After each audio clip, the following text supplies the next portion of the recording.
Cela signifie d'abord que c'est une femme très courageuse, très brave, qui a abandonné le huis clos, c'est son droit le plus absolu, la loi le permet, pour venir expliquer sa version de paix devant le peuple de Guinée.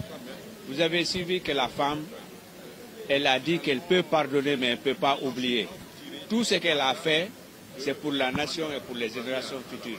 Donc c'est une femme à saluer, à remercier pour son courage.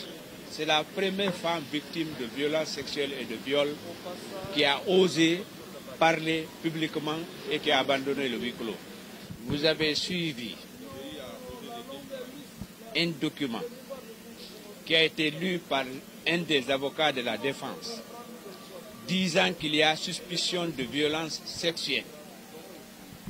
Vous avez suivi tout ce qu'ils ont lu là-bas comme étant quoi? Elle a subi des traumatismes psychologiques même.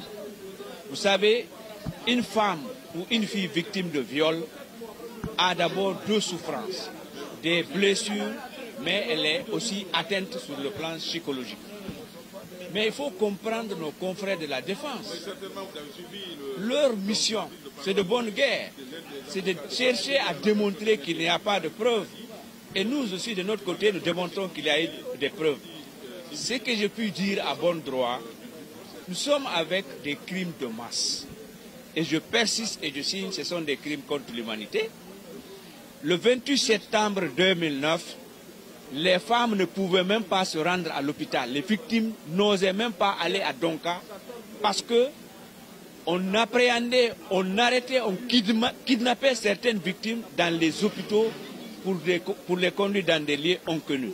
Donc les victimes se préoccupaient pour leur sécurité, pour leur vie. Vous avez suivi que cette femme, elle a quitté la Guinée, elle est partie à Dakar. 13 ou 11 femmes sont parties à Dakar en 2009. C'est là-bas qu'elles ont eu les soins. Et maintenant, c'est quand elle a appris qu'il y a eu le procès, elle est venue se constituer partie civile. Donc chaque camp défend ses intérêts. Les avocats de la défense sont dans leur rôle de dire qu'on n'a pas de preuves. Nous aussi, nous sommes dans notre rôle de dire que nous avons des preuves. Ce qu'il faut reconnaître, ce sont des crimes de masse. Ce n'est pas une femme seule qui a été violée. Ce sont des centaines de femmes qui ont été victimes de viol. Et ce que vous ne devez pas oublier, nous sommes en Afrique noire.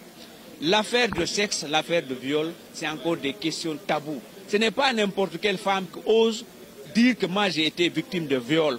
Pourquoi? Elle risque de perdre son foyer, elle risque de ne plus avoir de mari, elle risque d'être stigmatisée dans la société.